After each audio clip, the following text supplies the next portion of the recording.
E o resultado foi o seguinte: uma inflação de 22% em junho.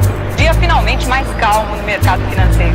A expectativa de inflação pela primeira vez essa semana não... 0,5% de inflação. O feijão aumentou 2.000%. A elevação dos preços está sendo causada pela... Chega a 76,4%. Olha o cruzamento para Romário! Em que ano você foi expulso? 74, na época do Geisel. E foi pra onde? Nova York, encontrei com John Lennon. Carnaval 89, aqui do camarote do Faustão. Hoje não, meu amor, que eu tô com muita dor de cabeça. Isso é culpa dessa inflação descontrolada que não deixa o trabalhador dormir sossegado. Naquele ano, o problema do Brasil era a hiperinflação. Ela desvalorizava a moeda e diminuía o poder de compra do brasileiro. Há 2 meses, o pacote de 1 quilo de feijão preto estava custando 156 cruzados. Hoje, esse mesmo pacote de feijão está custando 312 cruzados. Os salários eram semanais e as pessoas corriam para o mercado assim que fossem pagas, pois se comprassem pela manhã, poderiam levar mais mercadorias do que se comprassem à noite. Era um caos econômico e a população achava que escolher um presidente novo ia resolver o problema. Ergue o braço! Final! Criação de uma nova moeda, o cruzado. Congelamento total de preços, tarifas e serviços.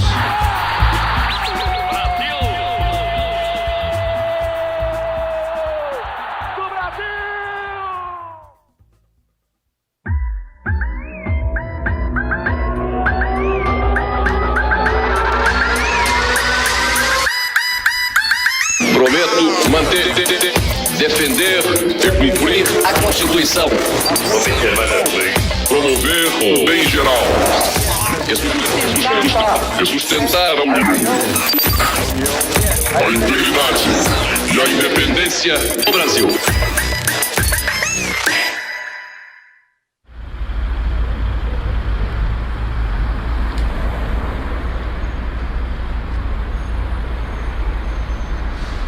Após o regime militar, 22 candidatos queriam assumir a presidência da República.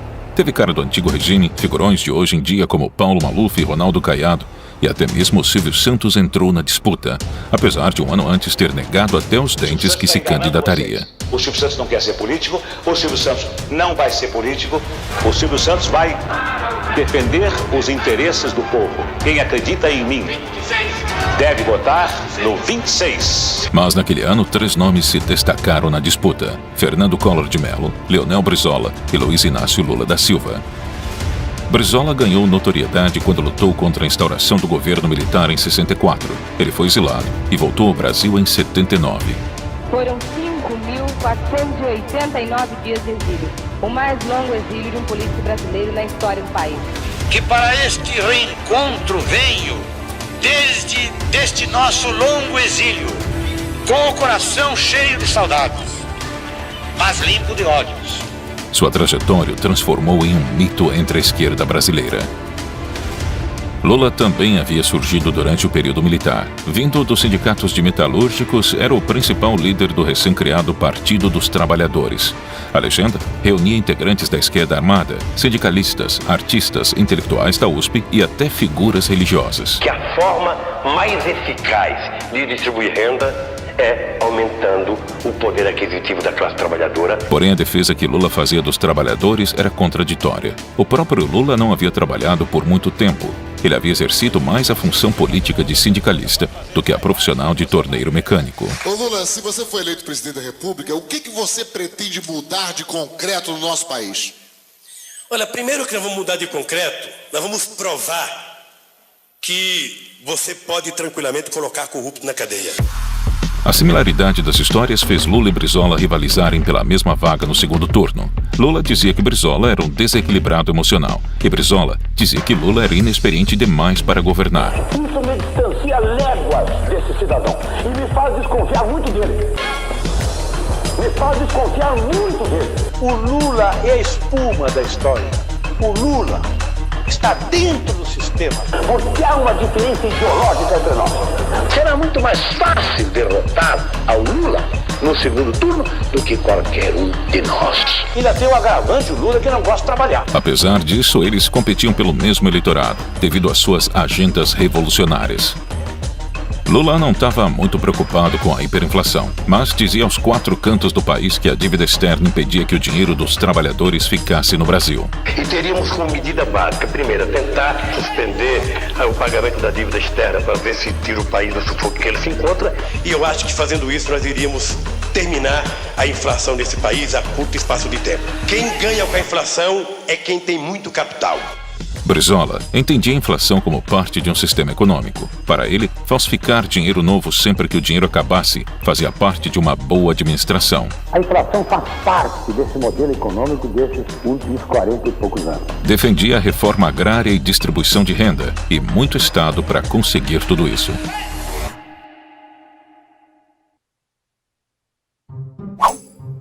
Com o início do meu governo, este país vai começar a mudar. As instituições voltarão a ser sérias e respeitadas. Vamos restabelecer a credibilidade e a confiança nos partidos e nos homens públicos. O Brasil vai voltar a crescer e o brasileiro vai ter de novo orgulho do seu país. Collor cultivava uma persona midiática, jovem e com um discurso assertivo. Se apresentava sempre com confiança. Era performático como um ator. Este é o símbolo da nossa fé. A mesma fé que me faz acreditar que poderemos juntos construir um futuro melhor para todos os brasileiros. Prometia acabar com os privilégios dos funcionários públicos e dos políticos, e assim ficou conhecido como caçador de marajás. Além do discurso econômico inovador, Collor criticava a falta de competência de José Sarney, o então presidente que não havia resolvido a inflação. O senhor sempre foi um político de segunda classe. O senhor nunca teve uma atitude de coragem. De quebra, ainda tinha uma promessa ambiental: preservar o Pantanal e a floresta amazônica. Collor arrancou na frente na campanha política. Sua família possuía um império midiático em Alagoas e apareceu muito mais e muito antes que os outros candidatos na mídia. Nem precisou participar dos primeiros debates. Sua vaga no segundo turno era certa. Se a eleição fosse hoje, os resultados seriam esses. Luiz Inácio Lula da Silva, do PT, seria o terceiro, com 11%. Leonel Brizola, do PDT, ficaria em segundo, com 16%.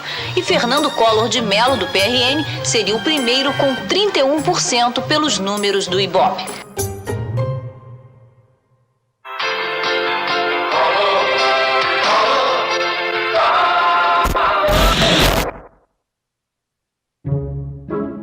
Eu vim aqui para debater com pessoas que querem ser candidatos a presidente da República e, portanto, são obrigados a ter estabilidade emocional. Quem é desequilibrado não pode ser candidato a presidente da República. Então, o que eu peço, eu faço um apelo. Nós estamos com 10, 12, 15 milhões de pessoas nos ouvindo. Não me dá uma parte, dá licença uma parte. Não lhe dou uma parte porque eu tenho 11 minutos, não lhe dou a parte. Não lhe dou a parte. Não eu pode dar a parte. Não lhe dou a parte porque ele é anti-regimental. Não lhe dou a parte. É anti-regimental, não dou. Não lhe dou a parte. Nunca houve um primeiro turno tão turbulento. Mais de 20 candidatos, diversidade de propostas, participação da mídia, ascensões e quedas constantes nas intenções de voto. A dinâmica da corrida eleitoral foi única e inédita. Os debates eram livres e com poucas regras. Porque eu ganho meu dinheiro realmente gerando... Caiado, terminou o seu prazo. Eu filhote da ditadura, não, senhor. Aqui se não lhe dou a parte. O senhor tenha respeito. Eu acho importante o telespectador saber por que o Maluf é competente. Ele é competente porque compete muito bem. Terminando meu prazo, eu quero complementar. Não, terminou mesmo, Caiado. Espera um pouquinho só. Silvio Santos vai estar comigo trabalhando. Demagogia, eu vou trabalhando comigo na demagogia. Puxando o saco do seu Silvio Santos aqui na televisão. Doutor Brizola, venha te interromper. Com licença, Fazendo restrições que reivindicam terra. O senhor me dá licença, o seu minuto de réplica. Passou 15 anos no estrangeiro, não aprendeu nada. E o pior é que não esqueceu nada. O pior é que não esqueceu nada. Isso que é o pior. Interrompa, por favor, já.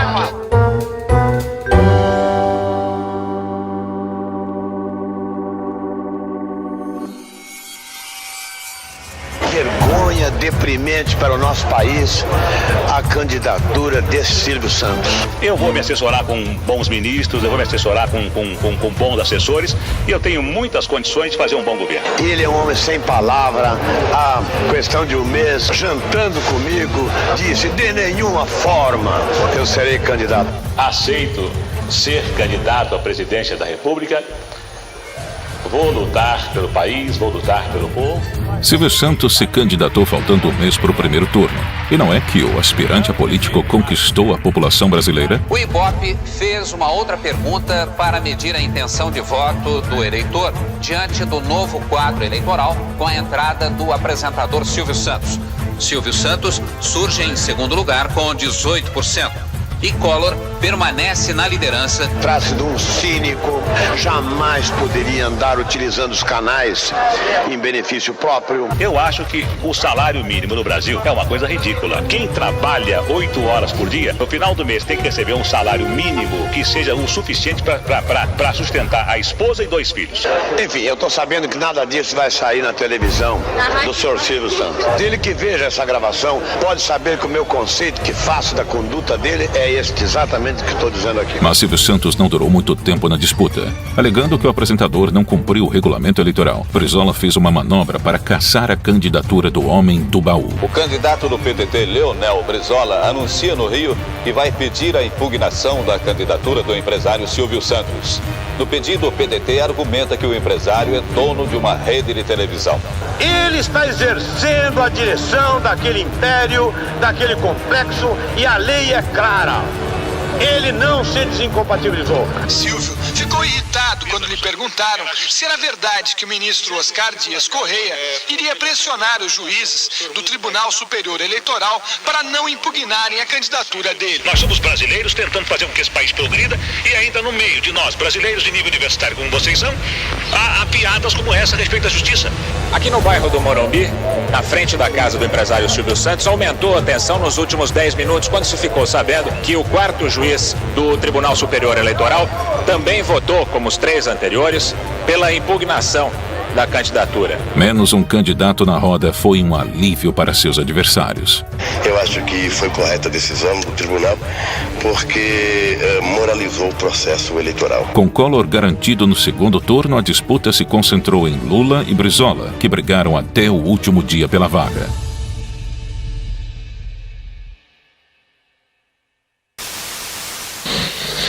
O TSE terminou hoje à tarde a apuração dos votos do primeiro turno. No resultado final, a vantagem do candidato do PT, Lula, sobre o candidato do PDT, Leonel Brizola, é de 454.445 votos. Vamos aos números finais. Em primeiro lugar, Fernando Collor, 20.611.011 votos. Em segundo, Lula, com 11.622.673 votos. Em terceiro, Brizola, 11.168.228 votos. O contexto não era favorável para Lula enfrentar Collor. No campo internacional, a esperança era de uma ruptura com os regimes socialistas revolucionários. O Muro de Berlim, erguido pela União Soviética durante a Guerra Fria, foi derrubado 4 dias antes do primeiro turno. A imagem de Lula vestido de vermelho comandando o Brasil não agradava o mercado. A partir daí, é convencer a classe empresarial de que eles precisam deixar de ganhar as fortunas que estão ganhando hoje. É preciso que muitos empresários deixem de engordar a sua conta bancária, deixem de engordar o seu patrimônio pessoal, para que uma parte disso seja revertida em salário. O circo ia se agravar. Era hora de fazer aliança com inimigos, pedir ajuda para a mídia, influenciar o povo e arrecadar dinheiro. Para ter alguma chance, Lula precisava do apoio de Brizola. O petista e o pedetista deixaram a briga de lado e se alinharam contra Collor. Foi a maior transferência de votos na história. Mais de 120 mil pessoas lotam o centro de Porto Alegre, saudando Lula e Brizola. Que ninguém deve considerar que venha a ser uma incerteza o fato de um trabalhador, de um sindicalista como Lula, ser eleito presidente da República. Todos nós temos o dever de ajudá-lo amanhã. Ajudar sem querer nada. Isso...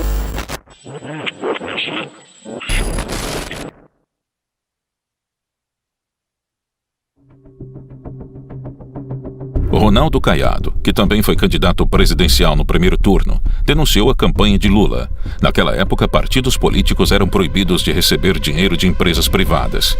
A alegação de Caiado era que o petista havia recebido $200 mil por meio de Caixa 2 para aprovar um projeto da empresa Lubeca em São Paulo. Vamos continuar conversando hoje sobre o caso Lubeca. Esses últimos acontecimentos mostraram que ele próprio era um dos principais envolvidos na bandalheira. Do outro lado, PC Farias, tesoureiro de Collor, arrecadou 160 milhões de dólares burlando a mesma lei. O esquema funcionava como um clube de afiliados onde diversos empresários participaram. O caso ficou conhecido como Esquema PC. A batalha eleitoral foi nutrida por milhares de dólares obtidos ilegalmente. Da garganta de Lula ecoava que era hora do povo tomar o poder. Collor dizia que era hora de uma limpeza na política nacional. Os ataques pessoais começaram. Ontem, neste programa, uma mulher teve a coragem de fazer uma grave denúncia. Dona Miriam Cordeiro, ex-mulher de Lula, é uma trabalhadora honrada que mora no ABC Paulista. Ela conhece Lula como ninguém. Ela mostrou o verdadeiro caráter do Lula. Ela denunciou que Lula chegou a oferecer dinheiro para que abortasse a filha dele. Como é que eu posso apoiar um homem que me ofereceu dinheiro quando ele soube que eu estava grávida de um filho dele? Ele me ofereceu dinheiro para mim abortar. Assessora de Collor denuncia. Collor pagou 200 mil cruzados novos para Miriam acusar Lula na TV. Veja a notícia da Folha de São Paulo. Maria Helena Amaral, assessora de Collor, acusou a coordenação da campanha do PRN de haver pago 200 mil cruzados novos pelo depoimento de Miriam Cordeiro no programa de Collor terça-feira à noite. Maria Helena pediu demissão da campanha de... O último e decisivo debate entre os candidatos Collor e Lula. O duelo de quase 3 horas foi acompanhado até a madrugada por milhões de telespectadores em todo o país. Veja agora no Jornal Nacional. De um lado está a candidatura do Centro Democrático, por mim representada. Do outro lado está uma candidatura que esposa teses estranhas ao nosso meio, teses marxistas. É que o meu adversário viesse disposto a contribuir para elevar o nível de consciência política. A mim parece que ele está disposto a virar o Pinóquio nessas eleições. Aquele cognome de Pinóquio que o deputado tenta colocar no programa do partido, eu acho que cabe muito bem a ele. Ele que é um grande Pinóquio. Até porque eu não sabia que o Pinóquio pelo menos lia. Eu não sei se ele sabe ler. Esse debate está muito engraçado. O pessoal em casa, quem está assistindo, deve estar perplexo, porque o jornalista faz uma pergunta e o candidato responde outra coisa. Prometo manter, defender e cumprir a Constituição, observar as leis, promover o bem geral e sustentar a união, a integridade e a independência do Brasil. No dia 17 de dezembro, o povo brasileiro foi às urnas e decidiu. Collor foi o primeiro presidente eleito por voto direto desde Jânio Quadros. O presidente Collor entrando ao Congresso para fazer o juramento à Constituição, acompanhado do vice Itamar Franco. A nova democracia nascia morta. A esperança do Brasil era que o novo presidente resolvesse a inflação. Mas entre o comunista revolucionário e o oligarca irresponsável, o resultado não poderia ser nenhuma maravilha. Collor colocou a ex-filiada do Partido Comunista Brasileiro, Zélia Cardoso de Mello, no Ministério da Fazenda e, um dia após ser empossado, surpreendeu todas as famílias do país. Confisco de contas bancárias e poupança por 18 meses. O que excede isso, a parte excedente às 50 mil, fica depositada no banco, junto ao Banco Central. Derrotado, Lula começou a recompor a esquerda brasileira. Em 1990, fundou, junto de Fidel Castro, o Foro de São Paulo. A organização latino-americana juntava partidos socialistas, movimentos revolucionários e grupos terroristas para traçar o planejamento da militância contra os governos estabelecidos no continente. Em 1992, o próprio irmão de Collor denunciou o Esquema PC. Os documentos apresentados hoje pela Comissão Parlamentar de Inquérito apontam as ligações do presidente Collor e de sua família com o chamado Esquema PC. As acusações de arrecadação ilegal durante a campanha vieram à tona e o governo começou a cair. PC Farias era líder de um poder paralelo e participava de decisões no governo Collor. O que faltava para oficializar PC como presidente da República era a faixa presidencial no peito.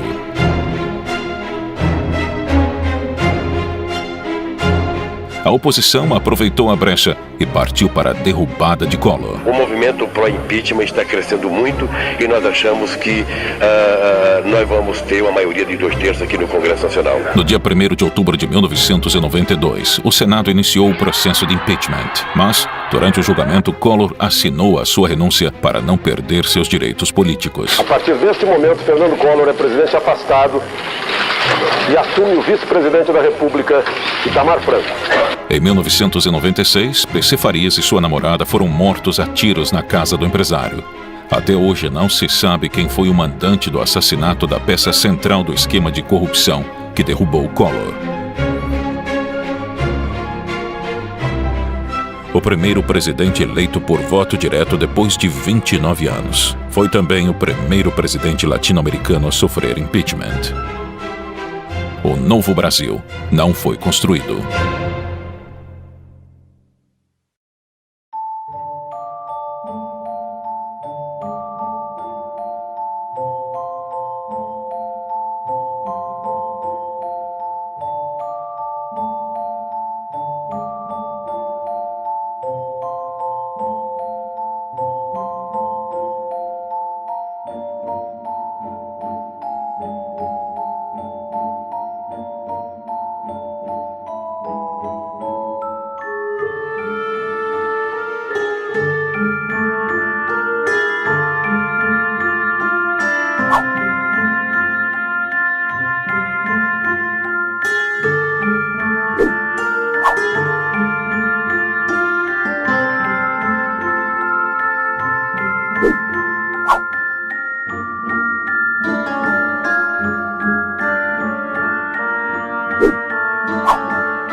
Com o início do meu governo, este país vai começar a mudar.